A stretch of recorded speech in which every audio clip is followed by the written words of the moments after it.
since I started and like even like playing in the national team, everyone was telling me, okay, you are the one who has to fit in the footprints of Jochen and Georg. It was more like, okay, we expect you to be the same like them. And I was like feeling kind of like, okay, but what about me? I came home after one tournament and I was like going in my room and had an emotional breakdown. Really, like I was like, I didn't want to play anymore. After 5 minutes, after 10 minutes, I was like, my heart started to beat like really fast. I was like, I had to puke on the side of the street because my body was like so weak. I couldn't even go for a 10-minute walk. And they're coming after the game to me and they were saying, hey, I'm Linus, I'm your fan. Like, can we make a picture? Can I have maybe your sign? Or then the same after they told me like, yeah, and you know, I'm also playing volleyball in 5 and maybe in 10 years, I will kick your ass.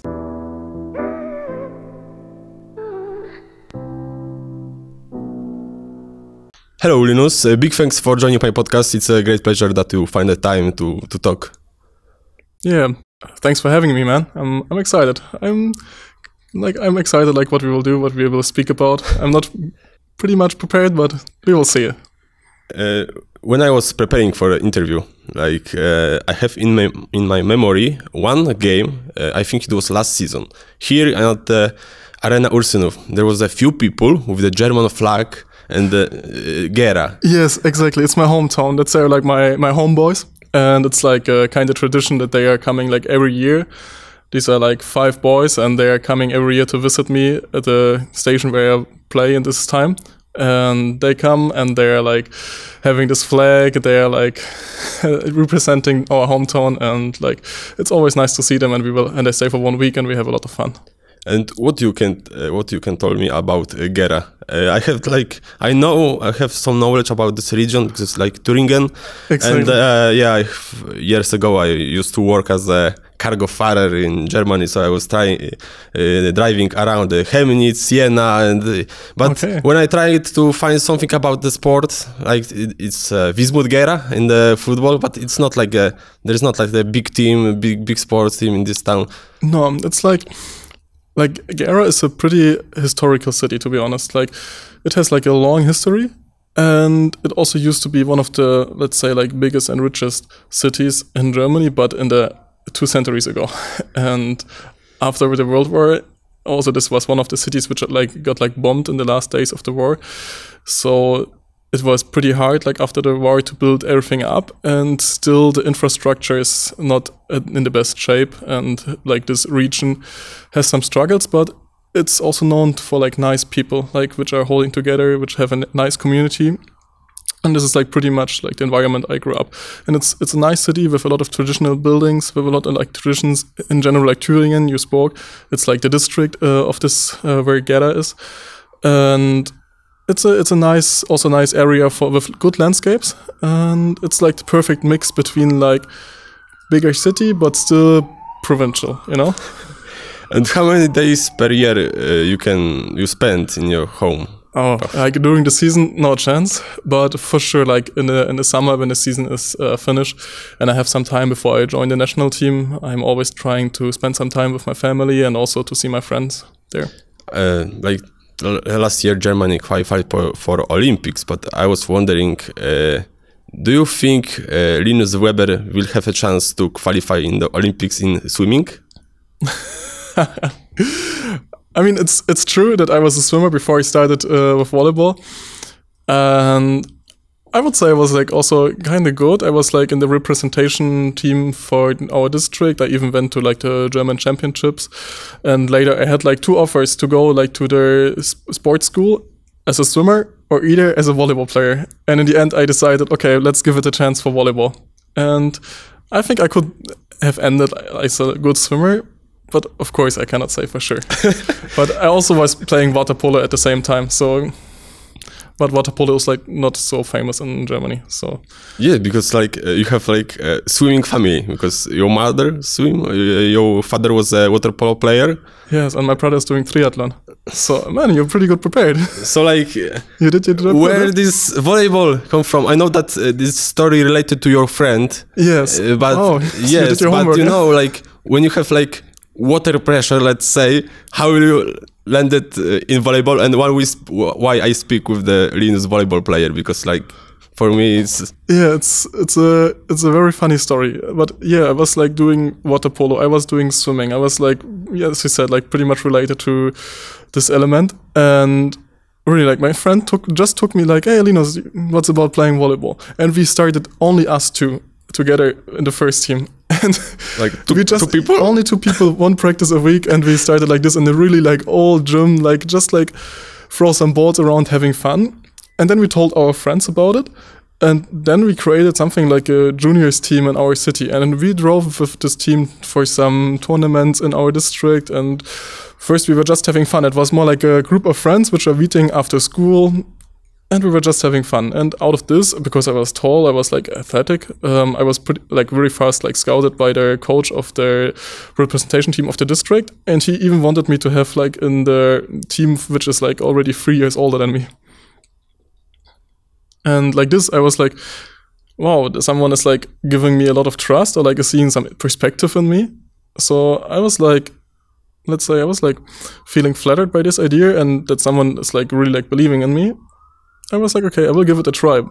But from what I know, like you declined the first offer to join the volleyball school. Yes. But this was like more because I was like insecure if I want to be like a professional maybe in my later life. I was more like, because I was living first for the sport because I was having fun. And I was having like this idea in my head, maybe if I want to push too much, I will lose the fun of the game. And because I also did like, I played an instrument, I played like in a kind of orchestra, I was like doing 4 different sports at the same time. So I was like not really willing to focus only on one sport. And I was like a little bit afraid of like, because this was also have meant like to go to the boarding school, like which is like 1.5 hours away from home. I would only see my parents at the weekend. So I was like just taking more time to finally get to this decision. So which move was harder, to Erfurt, because it was like first school, or to Berlin when you joined like this junior the school? Yeah, like Berlin is like the bigger, let's say like the Olympic center, with like a very big school for every kind of Olympic sports, and Erfurt is like just for the district. And of course with Erfurt, because it was the first time I left my family. I was like having a really good relation to my parents and to my brother. It was really difficult to leave them, like in the age of 13.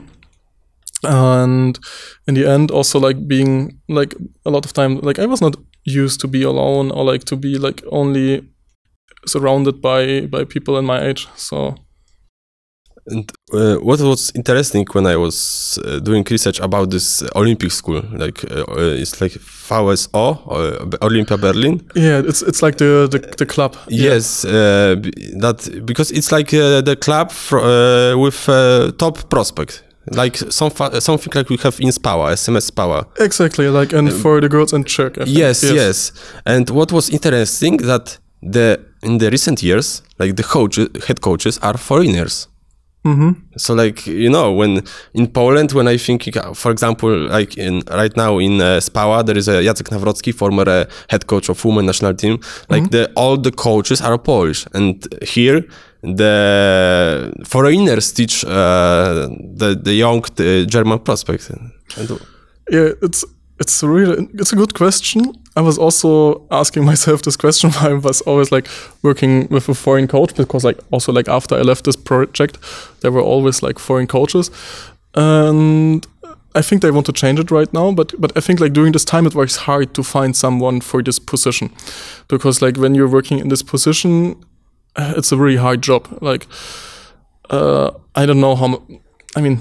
I think of course like salary is a point. I don't know how much they were paying, like, and also like this was like a job you need to take care about like young kids which are like in their teenage years, which are like doing crazy and stupid stuff, and you're having like you need to be passionate, and like it's more like being like the second parent of them. Then you need to organize all this volleyball stuff. You need to like even like organize all the organization stuff. It's not so much professional like than in like a professional club, you know. So like the coach stuff, like the coach job itself was like, okay, being a volleyball coach, but also being like a manager. And I think because of like this big job, like it's not really interesting job to do for the most German coaches, which are like more focusing maybe then on like being a professional coach or in an environment where they are like feel better, because like this is also like a job where you get like asked for, and then you have to move with your family to Berlin. And of course, I can understand if someone would prefer like to stay in his like home environment, in his hometown, take a team there, and instead of like going somewhere else completely. And yeah, so. Do you remember first moment when you realized that you were sure that moving into the volleyball was the right decision? It was a year in Erfurt or maybe in Berlin, maybe one game, one season, when you started thinking, okay, that was the right decision? I think it was my first year in Berlin, like, because before in Erfurt, you knew that you will have some like perspective in the future, but there was not. You were always like be surrounded by a lot of like people which also were playing volleyball, and it was like you were always like playing against the same people. And like in Berlin, we played the first time against like adult teams, and also where I was realizing, I can also play like against like kind of professionals. I can also play on a better level, like not only against like people in my age, and where also like the teams get more selected. So like, because like the other players in my age, they stopped maybe playing volleyball, or they decided to be like for like a normal like school and stop playing volleyball at this level. And like this, when the players got more selected, and then there was like this edge where you had to take the decision, okay, playing on an adult level. And like in Berlin, I had the chance to also play because like this VCO team, it's like split in two teams. It's like two generations of players, and I was like even like had the possibility to practice and to play for the like the older generation. And so I had the chance even to play in the Bundesliga. And this is like where I realized, wow, if I put a lot of work and effort in here, I really have the chances to end up as a professional. Do you remember first games in professional volleyball against the senior players? It was easy for you to adapt to, because I was one day you play against your peers, and second day you play against Berlin Recycling Volleys or Friedrichshafen. Yeah, like I had my first moment against Frankfurt in the first division, and I know my hand was like shaking, and I managed to spike a point, but only because my arm was so weak. I made a roll shot over the block, and I scored a point, but it was not meant to be like this. I wanted to spike, but I was so excited to be on the court. But after, I started like to feel also more comfortable and like more confident, of course. But like the first times I was playing on the big court, I was so excited. I was so nervous. And do you felt difference when you moved because you spent some time in Berlin Recycling Volleys? Yeah, this was only in my last year. Like in all, I spent like 4 years in Berlin. Like 4 years to finish my school, and in the final year I got the offer from Berlin Recycling Volleys to finish the season with them, because before they always asked, sometimes when they had like injuries and like needed some sparring partner for practice, they always like asked some young players, because you don't have to pay them. They are like excited to come to the practice, and it's always like easy, for them to ask. And our coach was always like deciding for some players, and was always like a big honor, of course, to help out in the practice. So they knew me from the practices and the years before. And during this time, like one player, Igor Bogachev, like I think broke his finger, and they asked me like to replace this position, because I finished my school. I was in my final year. And I had time, and I said, of course, yes. Because at that time, I think at opposite position there was Benjamin Patch and Yes. Kyle Russell. I think. Yes. Yeah, so like especially like I have a good contact, I have a good interview with Benjamin Patch, and when I look at all opposite you played with, it's great names, because like it's Russell, it's Patch, and in Milano there was a Nimir. I was wondering, like at the age of 19, straight out of high school, you're going to the top league in the world. You wasn't worried? I mean, I was, but like, actually, like everyone was telling me this, like maybe like it's one step too big for you, and maybe you should start in Bundesliga and work your way out there and this kind of stuff. But I was like always like, when I heard people like telling me you're too young, or like it's too early, and I was like even more convinced, okay, this is the right thing to do, because I will prove you wrong. I will prove you that even like making the step into the best leagues of the world, like even playing with a big name like Nimir, I can learn from this. And I think I still, in the end, I showed when I came back after this 1 year in Milano to Friedrichshafen, what I can do in the Bundesliga. And this year was, of course, like worth it to go there. And I was like always like this. When people told me like, don't do this, maybe think about this, I was always like convinced, okay, that's the right thing, and I will prove everyone wrong. So, but on the other side, of course, I was very excited. I was like, I didn't know what to expect. Like, for example, like I finished my school in 1 year, finished the season with Berlin Recycling Volleys. Then I was doing my driving license. And 2 days after I finished the final exam of the driving license, I was flying to Milano. And I was getting my first car there, driving in the traffic of an Italian metropolis. And I was so overwhelmed by everything. But it was a nice experience. And also, like, when I look back, I think it's like really like, this is like what's shaping my character. And also, I was like, just like really excited to travel around the world, to see different places. And if I have the possibility to play in Milano volleyball in my first professional season, like, I think I should use this. And what do you remember about this transition to Serie A? Because I spoke 2 years ago with Rok Mozic, and he told me funny story when he joined like Verona, because he was used to Slovenian league when the players were serving around 100 kilometers per hour, 105, and he said, I think first game I have like Perugia, first serve Leon 120, like next game Trento Kazijski 125, and for him was like, oh, welcome to the league moment. And how you remember, like, do you felt like big difference between the Bundesliga and Serie A? I mean, of course, yes, but it's like, first of all, I was also like impressed, like, and I was like really like, I joined the team. I knew that I'm like a no name. I'm like playing with one of the best players during this time. And I mean, Nemir was destroying the league during this time, and he was leading our team. Also, like when you see the other names which I was playing with, like Spertoli, Petric, and then Kojamernik, and then also Kleveno. And like, this was like a lot of names which I was like, wow, it's a real honor. I will just do my job, and I will try to learn as much as possible from this, because they're good in what they are doing, and there's a reason for this. And I want to find out what is the reason why players like them are this good. And it was like for me, like I want to discover what is the secret maybe of these kind of players, which are like really like, for me, one of the best players of the world in their positions. And what you learn from Nemir? Mostly, it's like he's like I experienced him as a very calm guy who doesn't give too much like he's just there to play volleyball and smash the ball, and it's like, it's I rarely see him like worried about something. He was like even like emotional, like very balanced. And I was like, wow, like he's coming to practice. He's practicing at top level. He's coming to the games. He's playing at the top level.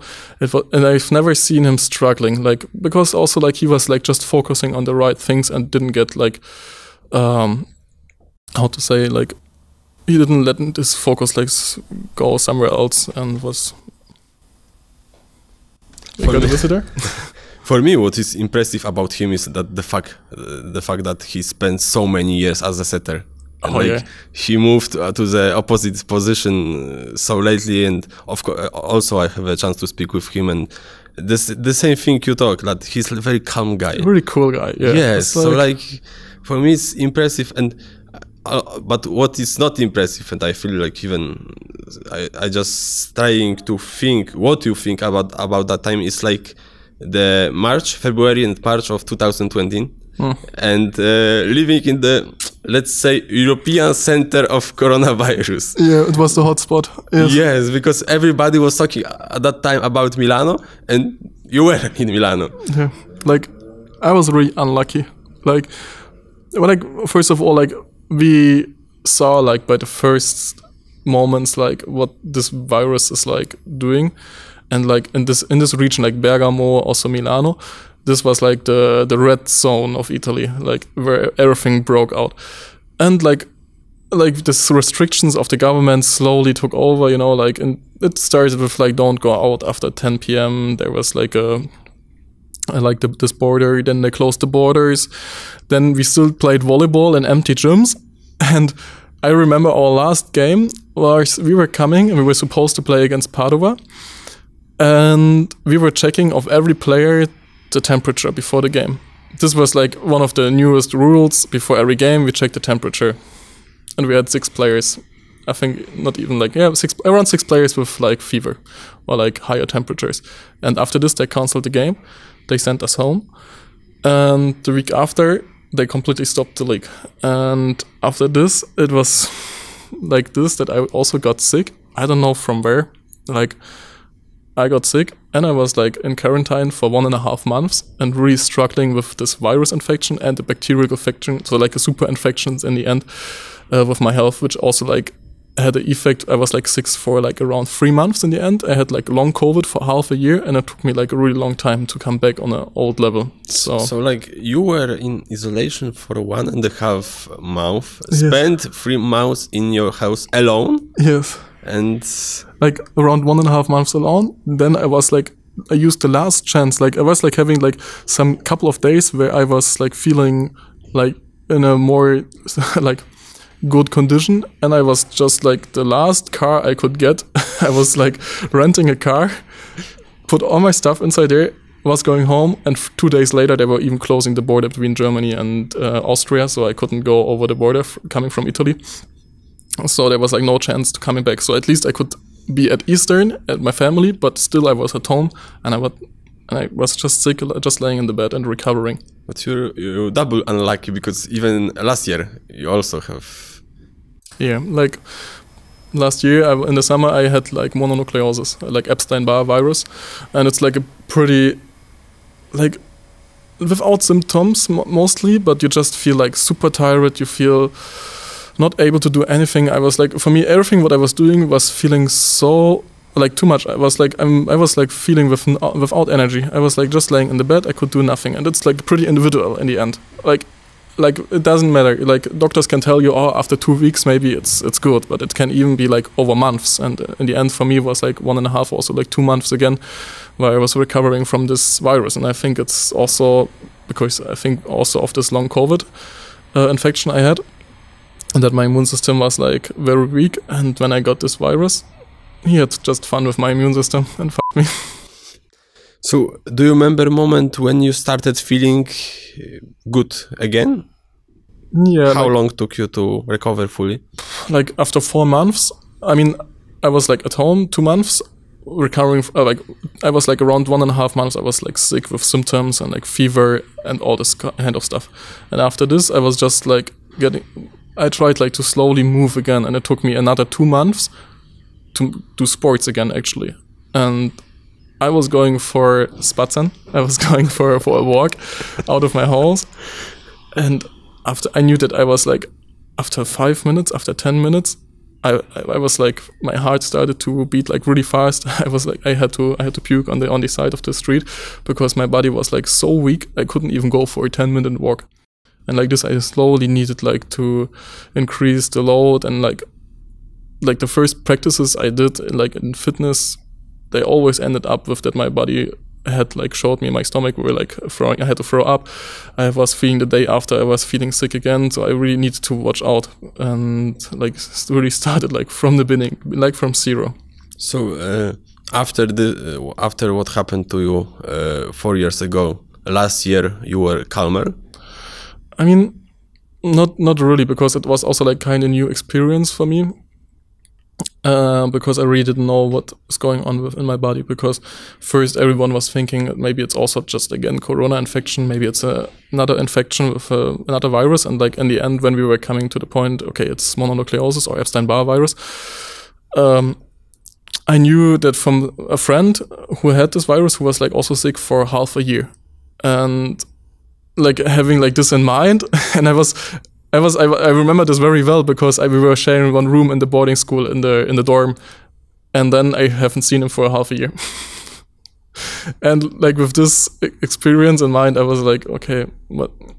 I need to listen to my body. And I think this is in the end like one good thing which I took out of this time, that I was like really like started to like feel my body and like know what I can do and what is what I can do in my condition and what not. And like this, like really like listen to even to the signals of my body. Before I was like always like going to practice, I was like, okay, I'm young, I can do everything. Even if I feel sick a little bit, I was like pressing it down. I was going to practice. I'm more from this mentality that I always want to push and practice, and I sacrifice myself to this. And I never listened like when someone told me like, take it more easy, maybe take one day off or something like this. And I always try to push. And like this, I was like ignoring this kind of symptoms. And I think this was also like a big lesson for me, like to listen more on my body, to listen to the signals, what he's sending and what he wants to say me, and maybe also like treat myself better. It's interesting because what you said, because I see the trend that at the young age, the top juniors are used very often and very hard. Like, you have the junior league games, you have junior national teams, you have like the volume of training of games like the pro, but you are still like 18, 19, 20, and at the age of 25, I see a lot of, for example, in women volleyball, many girls about, 25, 27, they have to, for example, even stop the career because at the one moment they were considered as a top prospect. The coaches were using him, okay, play here, junior national team, senior national team, club. And now when you've told this, do you think, that right now everybody said like this calendar is like too big, there's 2 games, but do you think even in junior teams, junior games, there is too many games? Or maybe the junior players are used so often? Mm-hmm. I can see some parallels, also like with my experience or like with even what I have like experienced in my career. It's a really interesting point, to be honest, like because I always had like the feeling when I was like young, of course, like the more at a higher level you're playing, the more the expectations are also raising. And then you will speak with some sports directors from some teams, or you're also even from the national team, and everyone is like telling you, okay, these are your perspectives, but for this we need you here, you need to play this, and we expect from you to show great performances on all kind of like tournaments. And I remember like 2018, this was like 1 year, like after I was like the summer before in 2017 with the man national team. And the year after, like, there were even like higher expectations on me. And I remember that I was playing, like, I was coming from like even like how I went to the national team in the summer before. I was like playing one German championship in beach volleyball. I was 2 days after this, I was like finishing this tournament on the 2nd place. 2 days after this, I got a call when I was doing vacation that they want me to join the indoor volleyball national team. So I went there, which was like a great experience. We played this European Championship here in Poland. We finished this. For sure, we will speak later in a later point about this experience. Yeah. So we will skip this point. I went back to school. Like 2 days after this vice European champion, I was back in school. I was playing the league with the VCO team. Parallel, always like going to practices to Berlin. And then in the end, in the summer, it started all again, like juniors national team qualification for youths. Then like another for the juniors districts teams. Like I was playing for Thüringen, like another tournament for like, then for the club, like, but for the juniors club, I was playing for Gotha. I played for 2 teams, which are like in 2 generations, or like, so in 2 different ages. And I was having every like week another tournament, and I was playing beach volleyball at the same time. And I remember I had like 1 week off in 1 year, and after this I was at one time where I really like lost completely the fun on playing volleyball. I was just like going there because I knew I can play volleyball in my age. I was one of the best players, and everyone is expecting like huge things from me. But in the end, and I came home after one tournament, and I was like going in my room and had an emotional breakdown, really. Like I was like, I didn't want to play anymore. And like 1 week after, I understood, okay, it should be something what only I want to do. And after this, I tried to speak with like the persons in charge, like maybe to reduce a little bit of load, that I don't have to play every tournament, even like skipping maybe something and stuff like this. And then I started like to even play less beach volleyball and like focus more on indoor volleyball. But still, like I know that everyone asked me like to come for these games, and we need you here for like the club juniors national championship and stuff like this. And I was playing everything because we always had great chances, and in the end we won a lot. Like with the juniors teams, we won a lot of medals, and I felt like, okay, that's everyone is asking for me, so I have to distribute myself to them, but I didn't listen on myself so much. That's true, and I feel that other athletes are feeling the same, and I can see some parallels also, like as you said, like especially on the women, because I also know my experience that the coaches for women teams, especially on the juniors, are mostly male, and they are putting a lot of pressure. They're putting a lot of like even emotional pressure on the girls, and we were living all together in one boarding school. And it was normally for that, like the women team came after their practice, and these girls came and like we shared one big kitchen all together, and they started to cry, and they were like completely at the end because this coach was pushing maybe too much, and they were not happy about this. And like it's especially like in this age, for me, their players should be more like still teach how to have fun and playing volleyball with having fun and like even getting creative and like good in volleyball because of like their own motivation to be good and because they're having fun on this, and not because they got told like in the army there is like one general who's saying like he's like deciding everything, and like you never felt like how to say like it's on your own decision. Do you think it's possible to enjoy, to have fun of playing volleyball when you are pro, when we are playing 40 games in the club season and another 40 in the national team season? Like, for example, Polish guys? If I speak for myself, I still have a lot of fun. Like, especially like being on the court. And these are the moments where I'm doing this thing. And I also like all the time when I'm on the court, I remember myself. And this is why I'm doing all of this. And I'm having like a lot of fun and a lot of joy. But on the other side, like having this fun, it's related to a lot of like things which we can mostly not control in my experience. And so for me, it's like important how to get along with like all these parameters which you can even like not control maybe, and focus on this one thing. And this is like for me the passion for this sport, and this I don't want. This is also the lesson we were speaking about, like that I don't want someone else from the outside like telling me about which expectations about what we're doing this for, because I just do it for myself in the end. And as long as I'm having fun, I'm doing this. And of course we're playing right now a lot of games, like two games every week. We are traveling, we are coming back. We are like in this year we actually had 2 days off, and all the other days we were practicing or playing. But still, I'm feeling like a lot of energy inside of me that I'm still want to finish the season. And I know that after the season, it's very funny. Like after the season, everything is like releasing. And then I'm having always like 1 week with my friends where we like having like a beach house at the seaside of Germany. And I know, and we were meeting all the time with the same group of friends. And during this week, I'm sleeping every day 12 hours. I'm the one who is laying all the time around. And they are going for trips, but they know, okay, after the season, I can relax. But during the season, I'm like full of energy. I'm like full, like with electricity, let's say, like, and I'm willing to play all the games, or like, and even like go for practices and don't skip.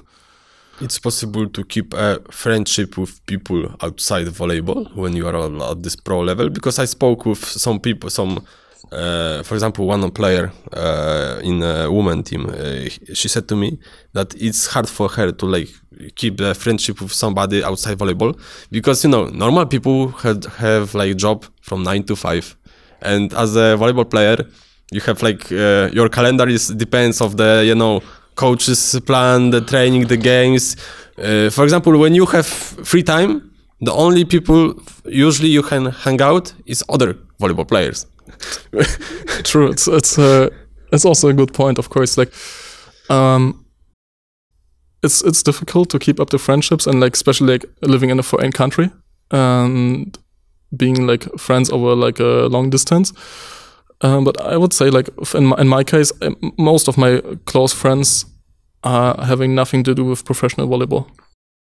and I still keep like a lot of friends from my school time, or like which are like most of my friends I know since I have one friend, or like even two, which I know since my birth. And we're going together to kindergarten, we were going back together to the same primary school, we were going together to the same high school, and even like went together to Erfurt. That's this friend who brought me to volleyball, and we went together to Berlin. And now he's playing in the 2nd division and is a police officer in Berlin.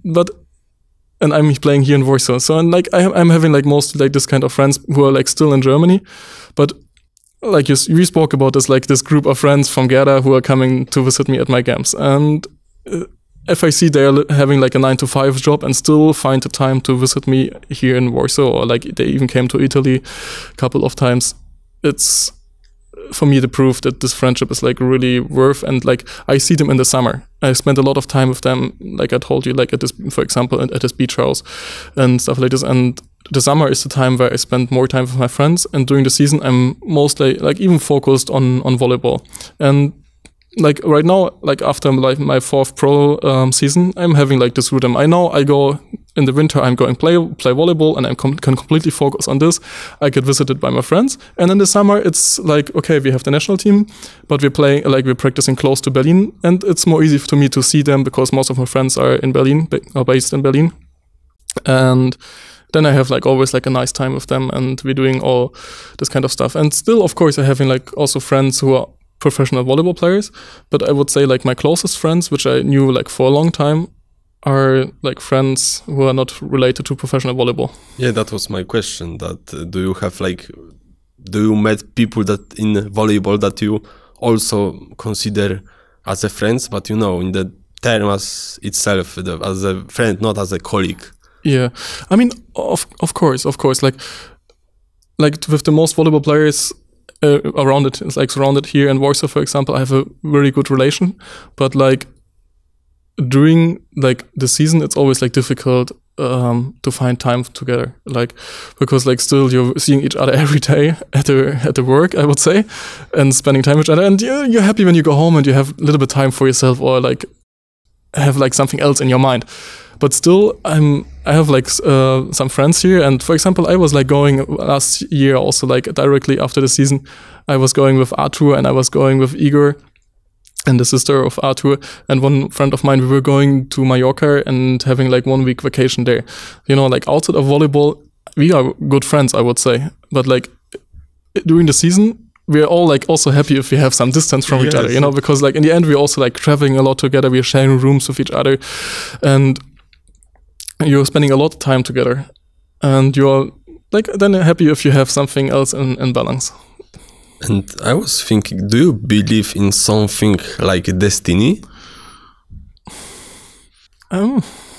It's a very big question. Like I would say there's like some way for us, but we can control it with our own decisions more or less. Of course, there are a lot of I've already spoke about it, like there are a lot of things we cannot control, and maybe like trying to find still our way like water around things which we cannot shape. Maybe this is like kind of destiny, but mostly I'm not thinking too much about things like this. I'm just trying to focus and to do only the things which giving me joy and like making me happy. And like this, I always made so far, I think, the right decisions. Yes, I asked this question on purpose because I was thinking if this game in European junior qualification when Andrea Gianni was on the stands, it was destiny that he was at this time at this game and you played like 46 points. Mm-hmm. It was destiny. It was basically it was like this game which opened my whole career. And yes, I mean, but in the end, I didn't. Yeah, in the end, I came everything like related to after this games. I got invited, like to the first time to the men's national team, and I got like this offer because like also Andrea Gianni was like coach in Milano before, and he more or less gave me the possibility like to go to Milano. And yes, but still, okay, we can say there's some kind of destiny.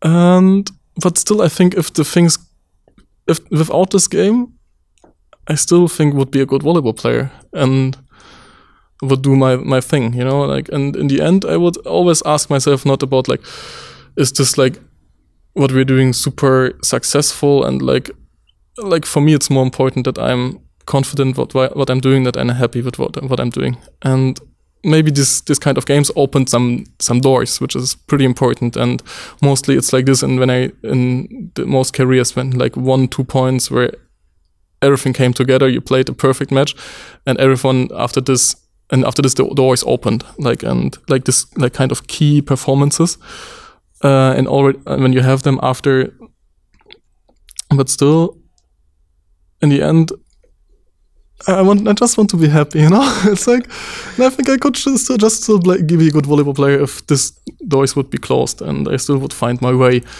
to this. How was like to, you know, to be on this team, to go to the first team when you have like guys like Grozer, like Kampa, I think, like from Kaliberda, and you know, coached by Gianni, and this everything at the age until not even 18. No, I was 17 years. Yes. Yeah, I mean, I met my idols there, and in the end, it was for me like a great experience. And like, I was deciding for myself that I want to be a professional volleyball player, because I saw this group of big names, and I wanted to, as I already said, like, I wanted to figure out how they are doing this. Like, what is their recipe, what they're cooking with.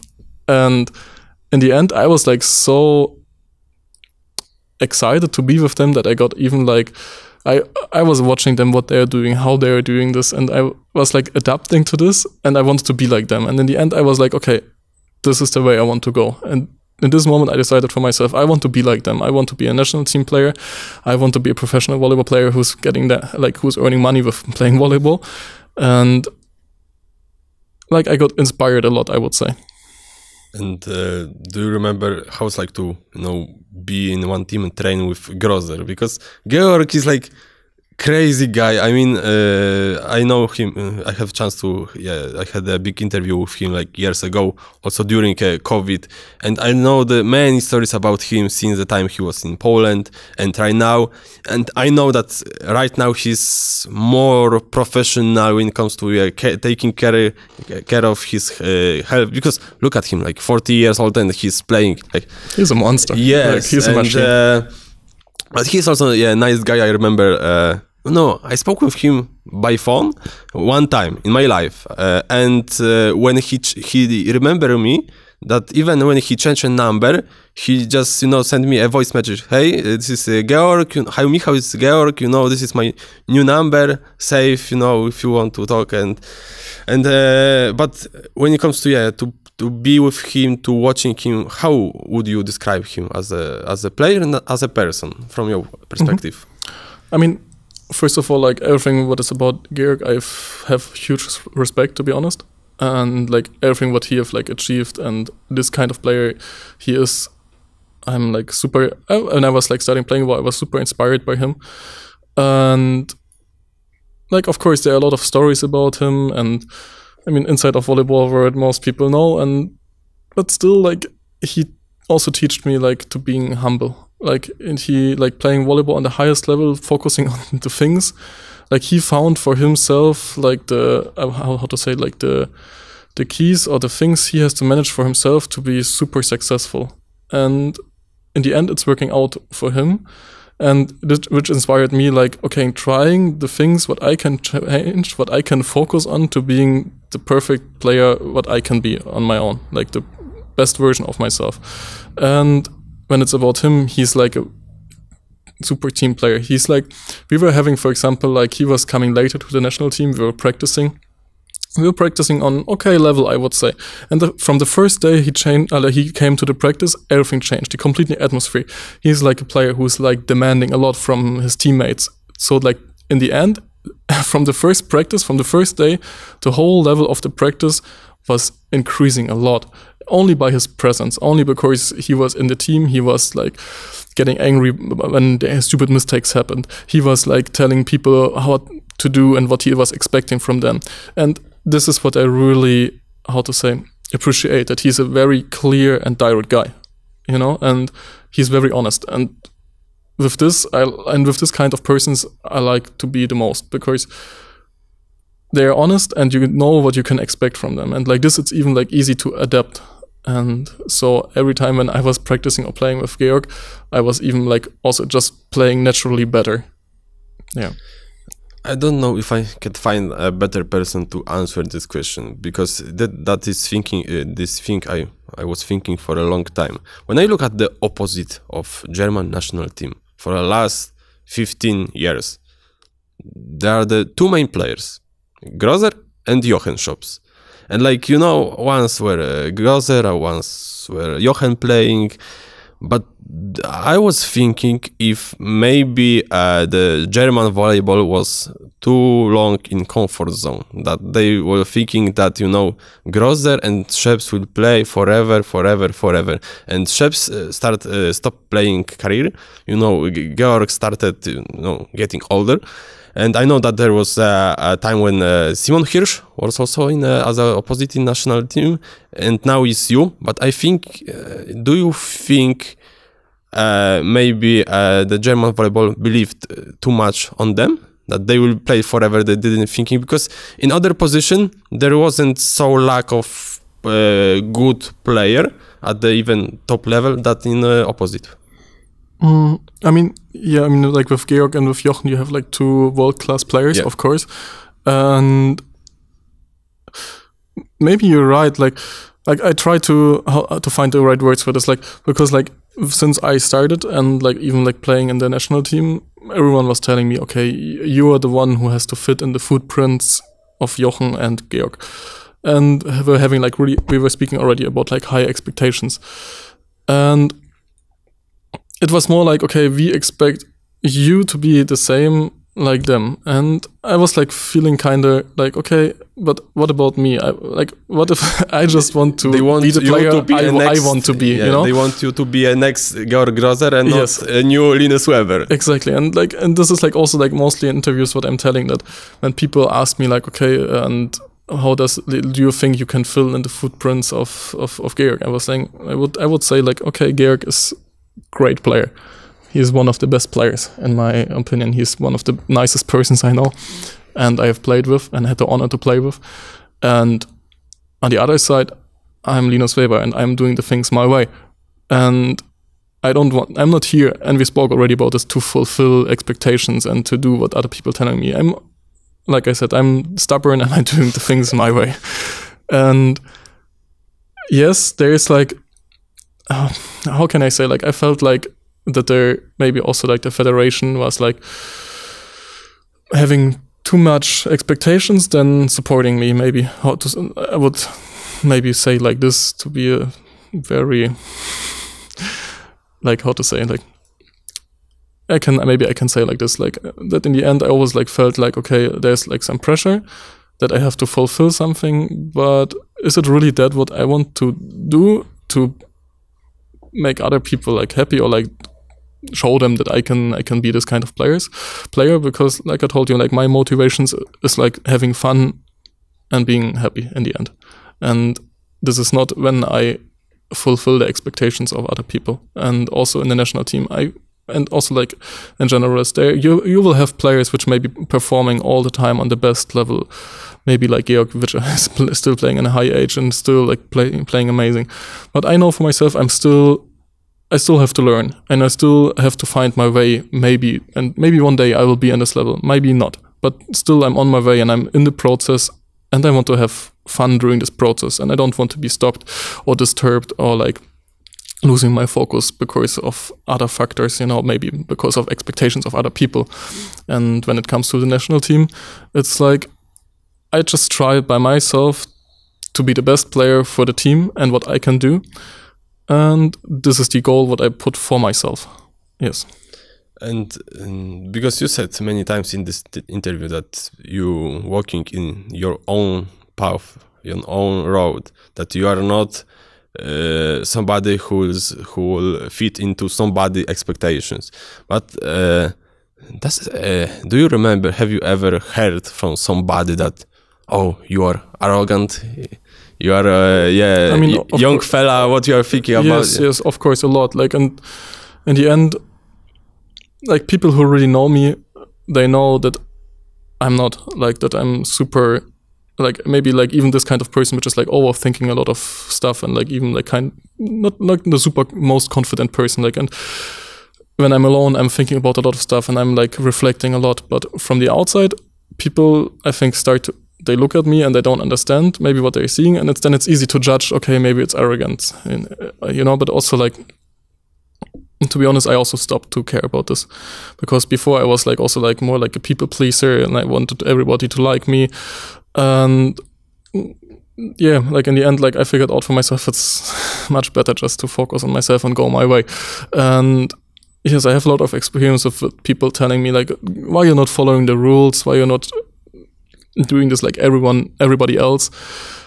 And in this moment I was like, and mostly it was like this, then I was realizing, oh really, I'm doing it different than some other, like everyone else. I was thinking I'm doing the same like everyone else, or just doing it my way. And then coming people to me and like saying, but why are you doing this different? I was not even realizing, I was maybe like in my own world, but I wouldn't say it's something bad, because in the end I always try, like, because I know I'm like someone who is also like taking care about other people, or trying to share, like if I have like, share my good energy with other people, let's say like this, like, and to try to take care about my environment and to help others. So it's like, but someone who does understand this will always like judge easily and say maybe it's arrogant, maybe it's, I don't know. Maybe it's because many people can see the difference between being confident and being arrogant.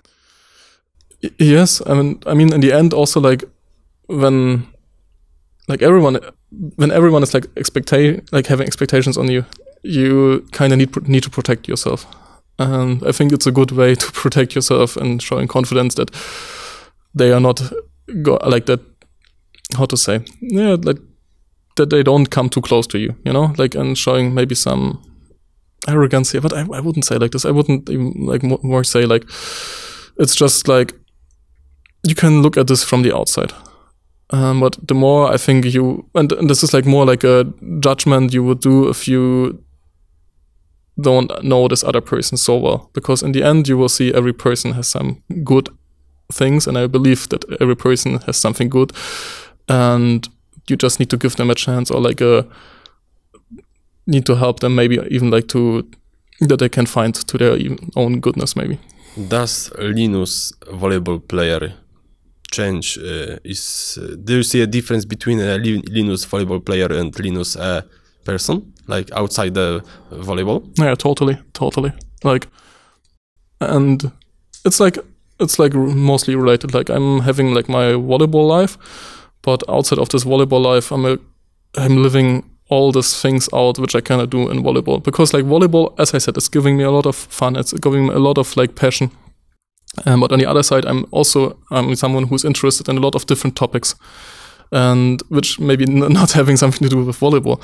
And in my free time, I mostly spend my time with anything but nothing with volleyball. So I'm not someone who's going home and watching the games of other teams playing or other players. And I'm not following this. I'm not even following other sports that much. I'm coming home and I'm surrounded by my, let's say, own world, by my own friends, by my own topics I'm interested in. And then like this, I'm looking for my friends and we are sharing this same topics, So, but of course, there's some indifferences, yes. But I think it's good, and it's like, for me, it's like more to find a balance in both, And I knew if I wouldn't play volleyball, for example, I would be a completely different person. But I'm very happy that I'm having the chance to be a volleyball player and being a professional, and I'm really living this life. But on the other side, if I have the chance to have like to do something completely not regarded on volleyball, I'm a completely different person. So I assume right now you don't see yourself in a volleyball environment, for example. I know it's hard to talk about things that will happen in next 20 years, but right now I don't think you would like to be for example, volleyball coach. I mean, I'm just not thinking about this. Yeah, because like it's interesting that anybody, you can ask an active player, I don't want to be a coach. I don't want to be a coach. And like somehow many great players later became also coaches. Yeah, I mean, because it's easy to share your experience, and I think it's also like it's always nice to teach someone else, and like even like maybe you are even like having some players you're having like a huge impact on, and you see them growing under your like hand, you know. But yeah, right now I'm not thinking too much about this because I'm still a young player, you know, and I'm not. Do you think you reach your prime? No.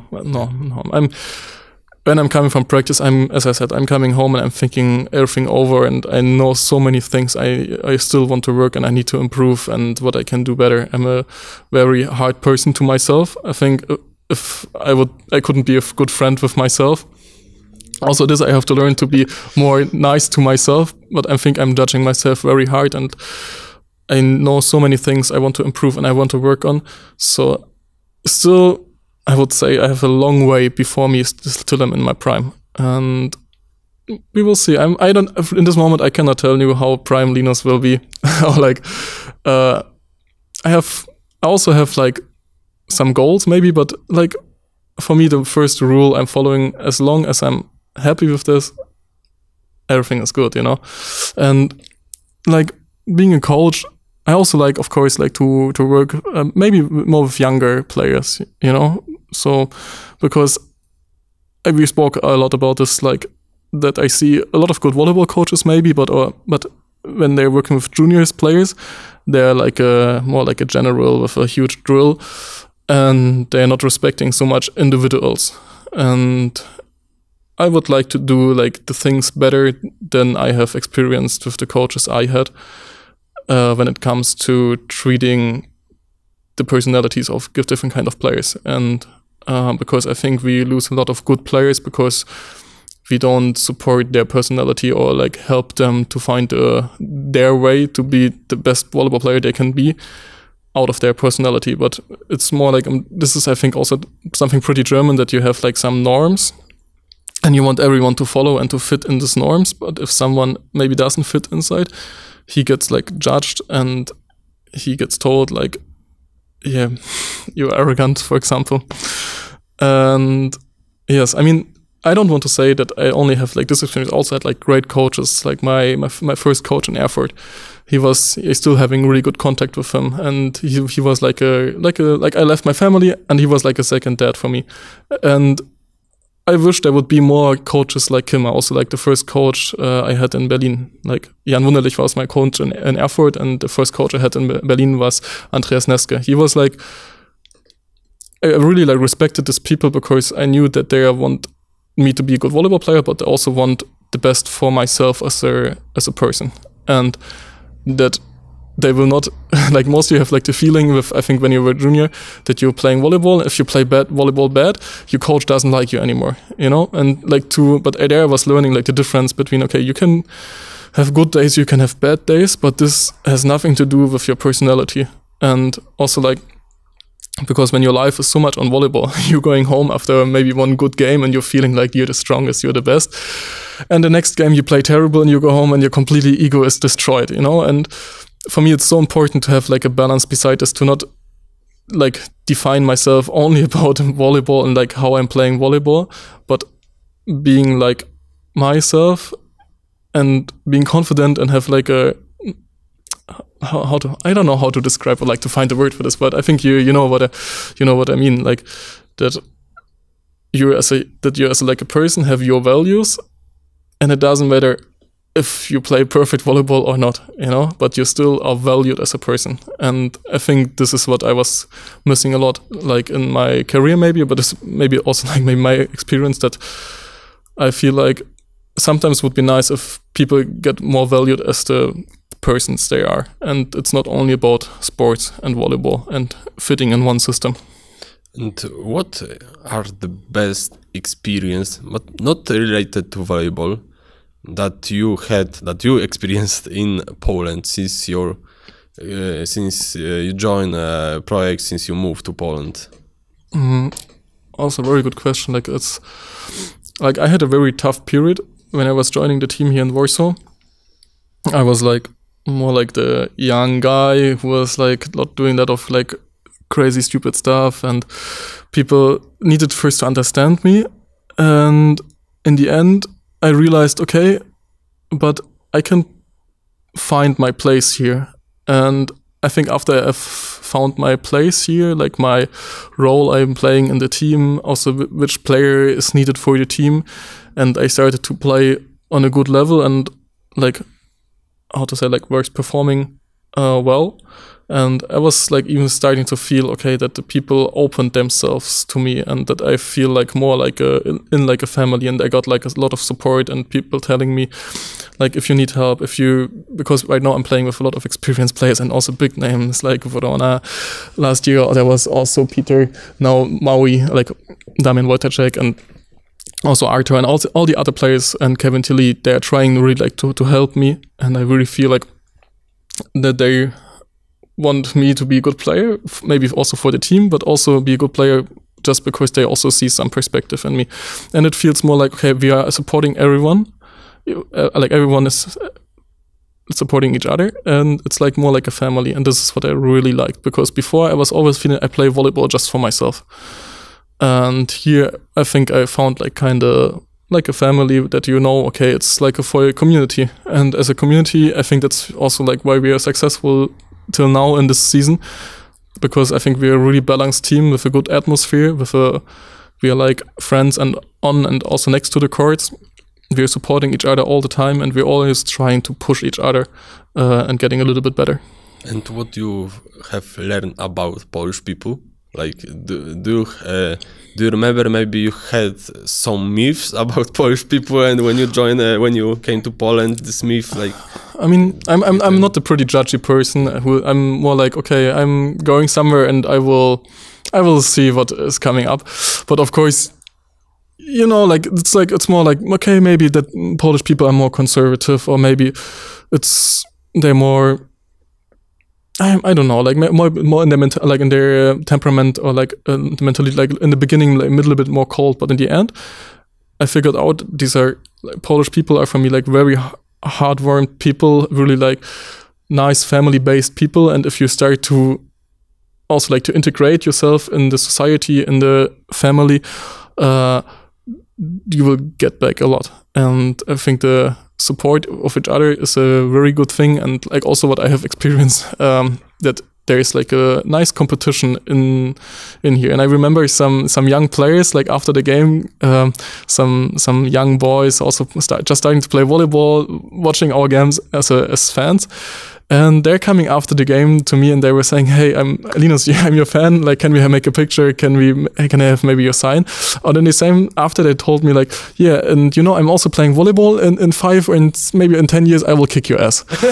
and I was like a little bit overwhelmed by the situation, but I was like, that's actually nice, you know?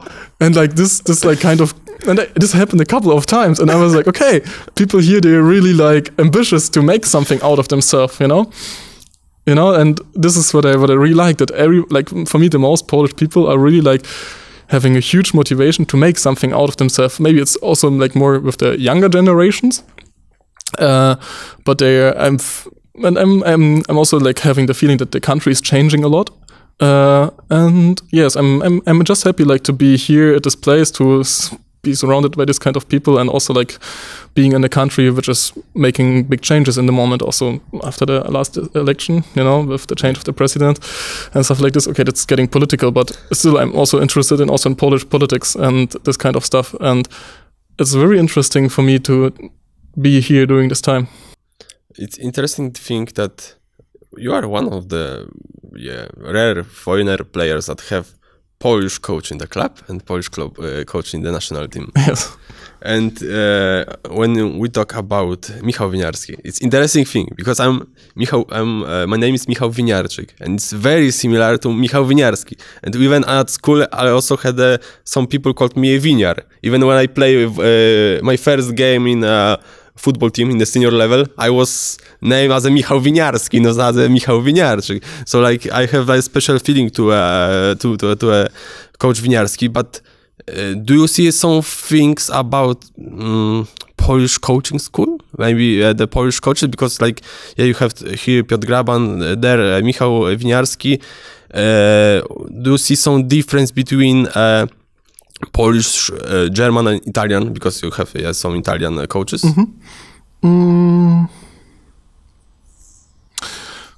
I mean, I think the Polish way of coaching, if there is something like this, is pretty progressive, I would say. And like for me, I experienced Italian way of coaching, if it's something like this, always like a little bit like kind of old school. And because Italian volleyball players were in the past always like one of the best players, and they get a lot of like respect in, I think, volleyball world. And I think a lot of people, they would say, okay, they were so successful because they were having their own system, and this kind of like coaching also was successful for a long period. But times are changing, and also like the conditions changing, and I think that the Polish way of coaching, like how I experienced Piotr Graban and also Michał Winiarczyk, that they're like way more progressive. Like they are having more modern ideas how to set up a practice, which exercises you're doing, even like how to use the time in practice. Like for example, like with the most Italian coaches, you're practicing like 2.5 hours. Like a pretty long time. And with Vinia, for example, national team, you only have like 1.5 hours, which sounds short maybe, but maybe maximum 2 hours if there's like a really like big practice. But in the end, this made me think like, oh wow, we only have like a short time to use during the practice. So I really need to focus like on every single action I'm doing in this practice to do this as best as possible, because when there's like a long practice, sometimes you're losing your focus and you're just like having like one repetition after one repetition, and you start to train even like your head. It's just there like to fulfill the repetitions, and after you're happy when the practice is done because you're exhausted and tired. And also like about the managing of the load, like when we're playing right now as 2 games every week, and I don't think this was like 30 years ago in Italy like this, that you were playing this amount of games, and then you were going in the summer and you were playing 3 different kinds of tournaments.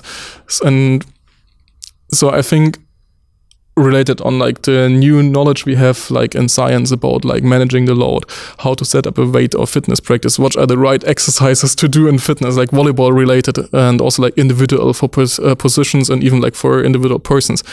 I think it's nice to see, because I'm seeing also like, okay, there are a lot of things they try out, and a lot of like things which are new, and yes, and like. And for example, in Italy, I was doing like a lot of like maximum weights, a lot of power. Okay, I was also feeling powerful, but it was like less, I think, related maybe on volleyball, but was also like one way to go, which is like completely fitting in the Italian system. But being here in Poland, I'm happy that I'm also having like a Polish coach, and also like a Polish coach in the national team. And I see a lot of similarities and references. And how Michał Winiarczyk is as a person, like behind the scenes, behind the court, because many people see him as a next Polish coach in the future, Polish national team coach. Yes, I think I'm like, to be honest, I'm seeing like even big potential for him as a volleyball coach, like, because I'm sharing like most ideas when it comes to volleyball. I'm sharing most ideas he has about volleyball and his way of philosophy. And like I really like, especially like I really like how he is always next to the court in even difficult moments, and is always like during the game he's always showing trust and positive energy to the players, and not so many like negative emotions. And you always have the feeling that when you're playing with him as a coach, he always believes that you can turn the table and you will still win this game. And he is giving you this feeling as a player, and you are also like, you're getting like this spark of the fire, and you are like starting to play, because you know that your coach believes in you, and is also like, and this makes you even, I think, also better as a player. And also I like his way how he's organizing the exercises and practice. And yes, and like all in all, I think, of course, I'm seeing like I can see him like as a really big coach in the future, yes. But what he did that he made Germany so good last season as in the most important tournament of the year, because like in the VNL there wasn't like any great results. In the European Championship also, but they came European qualifiers. You didn't play because like of my sickness. Yeah, but this is exactly the point I was talking about. We were like having like a very difficult time during Nations League, and Vinja always said like, okay, we are trying to take the things out we can learn from this, but we will not lose our mind because of this. And also during the Europes, okay, maybe it didn't went perfect, but from the beginning, like from the first day we met with the national team, even before the Nations League, we set one goal, and this was the qualification for the Olympic Games. And this was the only important goal for this summer. And maybe it would look better and we would have started with a better feeling if we would play amazing Nations League and European Championship. But in the end, all the preparation, all we have done was just for this one moment. And I think he managed like to program the mind or the heads of all the players in the team that it's only important thing is if we qualify for Olympic Games or not. And I think when it came down, everyone was prepared. Everyone was like ready with the head, because in the end, all the work we have done was just for this one moment. And in the end, I'm very sad that I wasn't part of the team during this time and was struggling with my own problems of my health.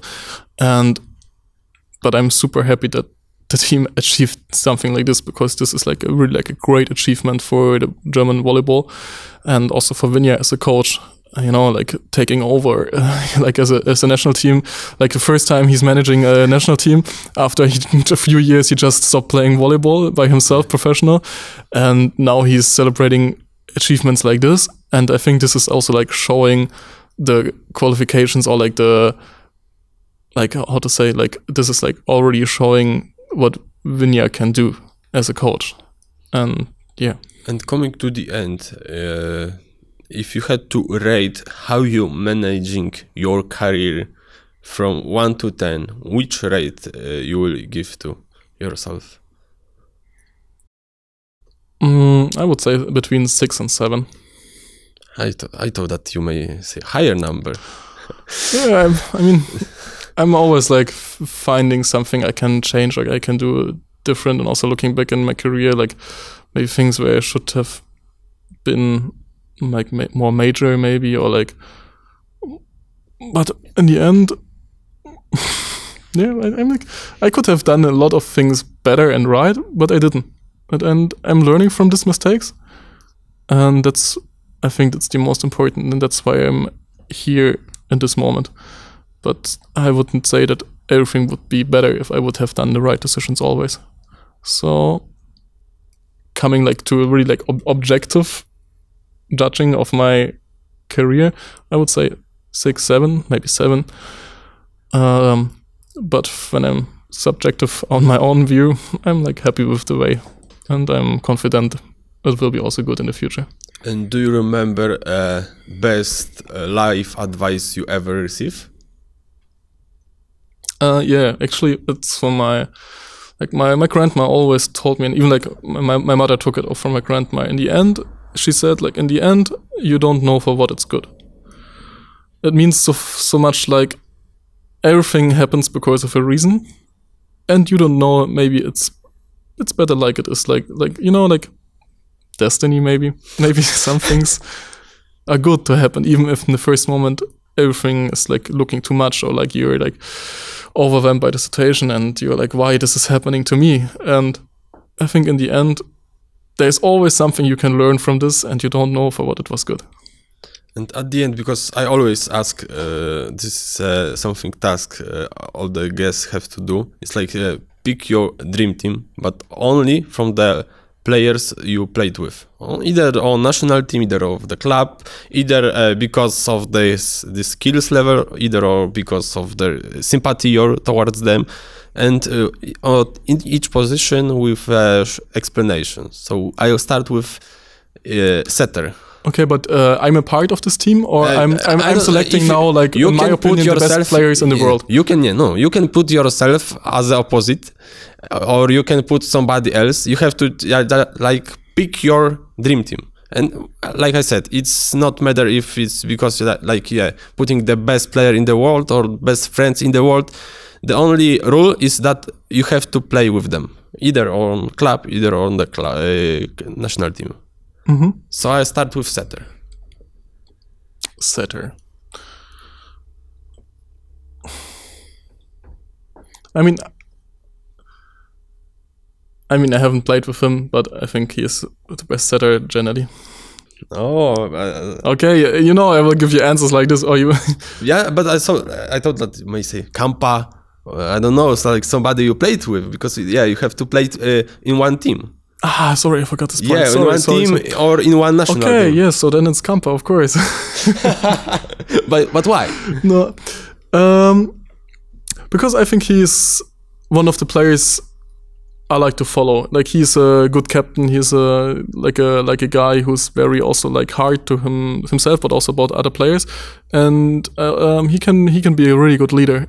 Like, and it's always like good to have a person like him who's taking responsibility also for the team, and like not only on the court but also like speaking, for example, with. He's a really good guy, like when it's about like managing things for the team, like when it's not about volleyball. First, outside hitter. For me, so with who I've played so far. You have some good names, to be honest. Yes, but for me in the future, Georg Grozer will be a very good player. Who? Georg Grozer. It's an outside spiker from Germany as well. And I've played with him in juniors teams, and we always had like a lot of fun. And for me, he is like also like one of the players who has like really big potential, but now slowly starts to get on the level where, in my eyes, he belongs. And maybe he's just needing a little bit more time, but for me, he will be in the future also like a great player. And I would like to play with him in the team again. Second outside hitter. The same, Tobias Brandt. He played in Lublin this season. And I also think that he will have like a very good future, and he's like a very good all-around player. And maybe he's not the most popular name I have played with so far, but he's like one of the guys I assume to be like one of the best players in the future, like because he really has like a lot of talent in all technical aspects. Opposite. Linus Weber or somebody else? I would say Benjamin Patch, because I think he's a very good athlete, but on the other hand, he's what I appreciate a lot. He's a very good person, and he's also having a lot of interests next to volleyball. He's like one of the guys I'm getting inspired in, because I see him how he's following his dreams and how he's doing his things in a very good way, and like I really appreciate it. And I know that he always like also had like a hard times, but he managed by himself to get out of this and to be successful. But successful as being when I speak about successful, it's not only about like maybe titles, it's more about being successful in life. And he was for me a very good volleyball player. I hope he will join the court again, but in the moment he's also doing great. Yeah, like just a few words, like I also know him. He's a great person.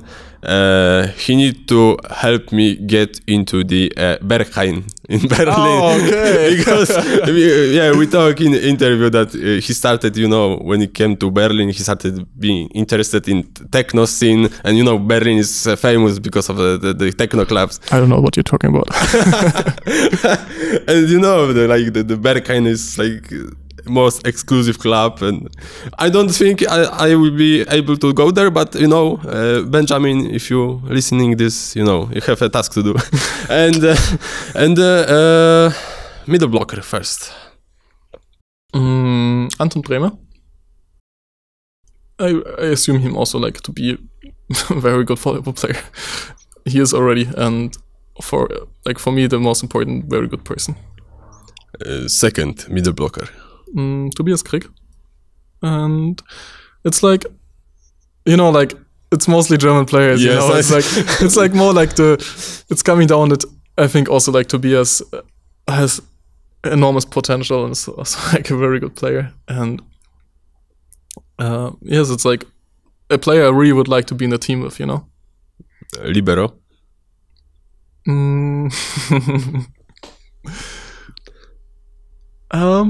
Markus Steuerwald. I don't know, you may say maybe somebody outside Germany, but okay, why? I played with him in Free South, and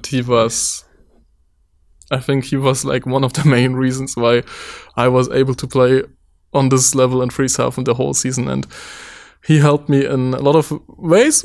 Just like sometimes even just with his presence on the court, or maybe even like having someone to talk about. And he was like even like a volleyball dad who was like where I could like speak with him about everything, and who showed me, and like he gave me just some, how to say, like I told you, sometimes I'm like overthinking and like stuff like this, and he gave me like some calmness, like just with the style how he is. He's a very great person as well, and funny person as well. And for me it was like very important to be with him on the court, because then I was always like feeling like more calm and like more like this kind of like trust, you know.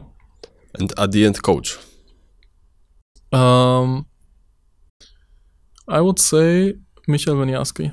Oh, finally somebody outside Germany. Yes, because I think right now he's the right coach for the young German national team, and we have right now in the future, and I hope he will stay longer with the national team.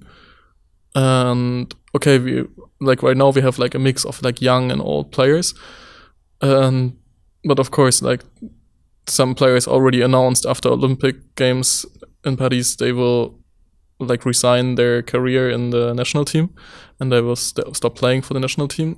And then it's about like finding new players and like maybe new names, or like forming and shaping new players which can maybe then fill in the footprints of like these big names like Kampa, like Grozer, like Calibera, From, and who else. And I think he's really like the right coach for bringing up new and young players and shaping a new team of young volleyball players in the German national team, which can be very successful in the next years.